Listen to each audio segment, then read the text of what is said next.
কেটে লেখা রয়েছে for ওনস liberation and welfare of the world, অর্থাৎ মুক্তি এবং জগতের কল্যাণের জন্য, যেটি মঠের উদ্দেশ্য ছিল। আজকের দিনে দাঁড়িয়ে দুনিয়ায় যা কিছু খবর হচ্ছে, যা সব আমরা দেখতে পাচ্ছি, তারপরে এই লাইনটা শুনে এবং এদের উদ্দেশ্যটার কথা ভাবলে মনে হয় কোথাও যেন এরা থাকলে একটুখানি, সেই যুগের মানুষগুলি থাকলে হয়তো একটু হলেও তাদের খারাপ লাগতো।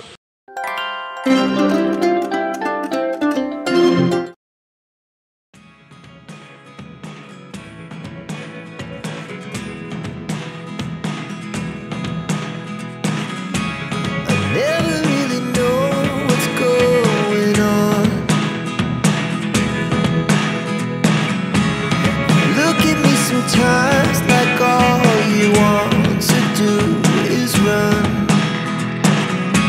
Hear me out, hear me out. It's all the things you never show. There are the things I want to know. Secrets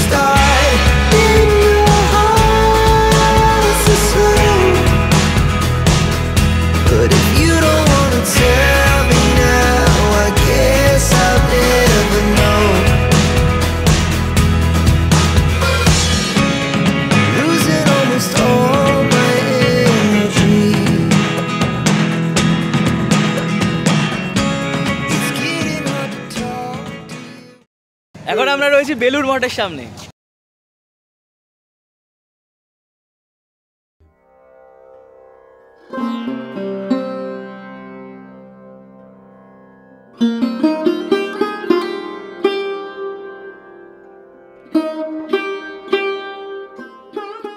স্থাপিত 1897 সালে স্বামী বিবেকানন্দ যখন কলম্বো থেকে ফিরেছিলেন, শ্রীরামকৃষ্ণ পরমহংসদেবের তার স্মৃতিতে তিনি এই বেলুড় মঠ তৈরি করেছিলেন। এই বেলুড় মঠের পাশাপাশি তিনি আদ্বৈত আশ্রম বলে আরেকটি আশ্রম প্রতিষ্ঠা করেছিলেন, সেটি ছিল মায়াবতী আলমোড়াতে।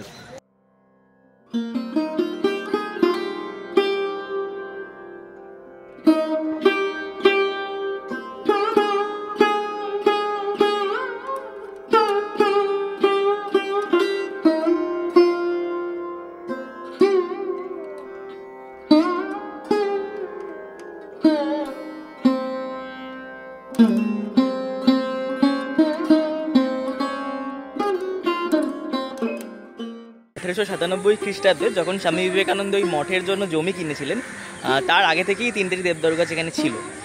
অর্থাৎ স্বামী বিবেকানন্দ এবং মা সারদা দেবীর একটি স্মৃতি কিন্তু এই দেবদারু গাছগুলির সাথে জড়িয়ে রয়েছে।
এই বেলুড় মঠের আর্কিটেকচারের মধ্যে কিন্তু একটি বিশেষত্ব রয়েছে। হিন্দু, মুসলিম, বৌদ্ধ এবং খ্রিস্টান, এই চার রকম ধর্মের ধর্মীয় স্থাপত্যগুলির মধ্যে যে বিশেষত্ব থাকে, সেগুলি একত্রিত করে এখানকার আর্কিটেকচারটা গড়ে উঠেছে। অর্থাৎ সমস্ত ধর্মের মধ্যে একটি একতার যে বাণী, যেটা রামকৃষ্ণ মুভমেন্টের প্রধান উদ্দেশ্য ছিল, সেটি এই বেলুড় মঠের আর্কিটেকচারের মাধ্যমে তুলে ধরার চেষ্টা করা হয়েছিল।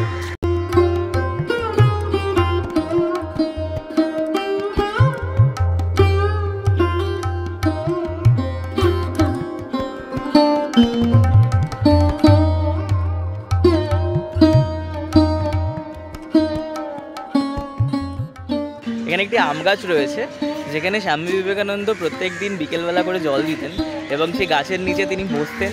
আর এই গাছের পেছনে একটি বাড়ি রয়েছে, যেটি সে সময় একচালা বাড়ি ছিল, এখন সেটি দোতলা বাড়ি হয়েছে। সেই বাড়ির একটি রুমে স্বামী বিবেকানন্দ থাকতেন।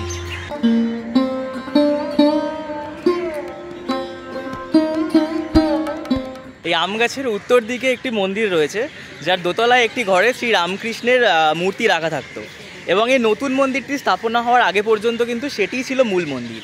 এবং আমরা জানি যে বেলুড় মঠে শ্রীরামকৃষ্ণ পূজিত হন। শ্রীরামকৃষ্ণ, স্বামী বিবেকানন্দ এবং তার ভক্তেরা শ্রীরামকৃষ্ণের স্থাপনা করেছিলেন এখানে দেবতা হিসাবে তাকেই পুজো করা হয়।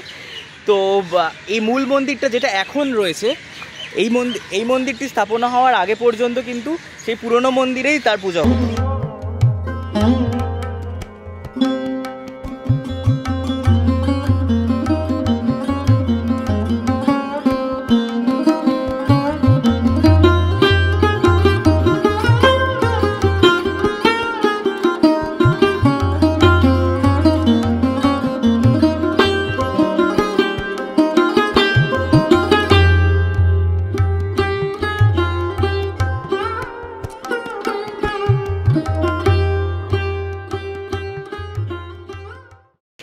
সন্ধ্যেবেলা কিন্তু এখানকার লাইটিং বা সব কিছু নিয়ে বেলুড় মঠের সৌন্দর্যটা আরও অন্যরকম হয়ে যায়।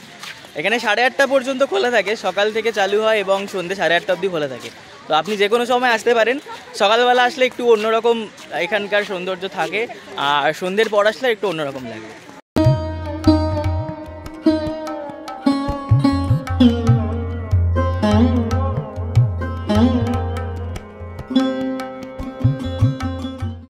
এখানে গেটে লেখা রয়েছে for ওনস liberation and welfare of the world, অর্থাৎ মুক্তি এবং জগতের কল্যাণের জন্য। আজকের দিনে দাঁড়িয়ে দুনিয়ায় যা কিছু খবর হচ্ছে, যা সব আমরা দেখতে পাচ্ছি, তারপরে এই লাইনটা শুনে এবং এদের উদ্দেশ্যটার কথা ভাবলে মনে হয় কোথাও যেন এরা থাকলে একটুখানি সেই যুগের মানুষগুলি থাকলে হয়তো একটু হলেও তাদের খারাপ লাগতো।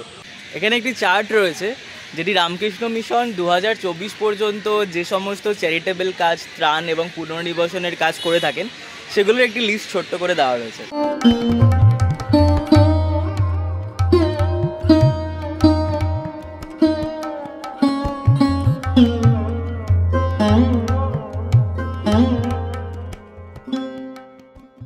আচ্ছা, আমার ভাইয়ের সাথে হয়তো আপনাদের ঠিকঠাক ইন্ট্রোডাকশান হয়নি, তো নাম কি বল?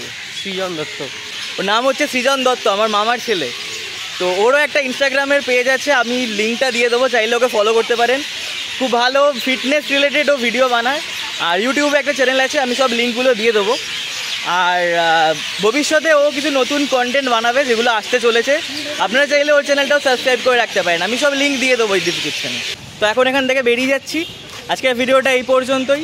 কীরকম লাগলো ভিডিওটা? যদি ভালো লেগে থাকে একটা লাইক করে দেবেন, আর যদি আমার ভিডিওর ব্যাপারে কোনো অপিনিয়ন থাকে তো সেটা কমেন্টে মেনশন করে দিতে পারেন।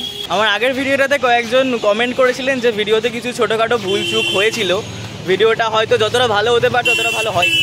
আসলে আমি আগেও বলেছি, আমি নতুন শিখছি ভিডিও বানানো, একদম কাঁচা হাতের কাজ, আপনারা দেখলেই বুঝতে পারবেন। তবে চেষ্টা করছি প্রত্যেক ভিডিওর সাথে আস্তে আস্তে সময়ের সাথে জিনিসটা ইমপ্রুভ করার। তো আশা করছি আস্তে আস্তে সেই জিনিসগুলো ঠিক হয়ে যাবে, আমি আরও ভালোভাবে রিপ্রেজেন্ট করতে পারবো জায়গাগুলো, ভিডিওগুলো আরও ভালোভাবে বানাতে পারবো। আপনারা সঙ্গে থাকবেন, ভিডিওগুলো দেখতে থাকবেন। আর এরকম যদি কোনো সাজেশান থাকে সেগুলোও আমাকে বলবেন। কোনো কিছু মনে হয় ভিডিওর এই জিনিসটা হলে ভালো হতো, অবশ্যই সাজেশান করবেন।